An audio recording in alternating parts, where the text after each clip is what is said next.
थोड़ा चाहेंगे कि दिखाइएगा। ये अंदर पानी पहुंच गया है एकदम घर के अंदर। जी वाह, बहुत गहरा भी है। ये घर के अंदर पानी आ गया है। इस पानी में सांप बिच्छू। अभी हम घर में हैं, घर में पानी में सांप बिच्छू अन्य जात। चाहेंगे कि एक बार आइए हेल कर दिखा दीजिएगा।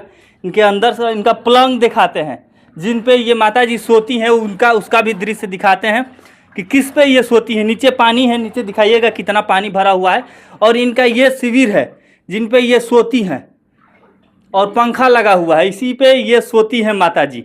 वाह जी वाह। इस प्रकार अगर बिहार में आप पुल नहीं बनाइएगा, बड़े बड़ा बांध नहीं बनाइएगा, तो इसी तरह किसी न किसी के घर में पानी घुस जाएगा। और यहाँ पे देवी देवता हैं, दिखाइएगा किस प्रकार देवी देवता का भी पूजा नहीं हो पा रहा होगा, कहे से कि घर में पानी लगा हुआ है। और थोड़ा सा पानी नहीं, पूरा एकदम पैंट तक भीग गया है मेरा, इतना सारा पानी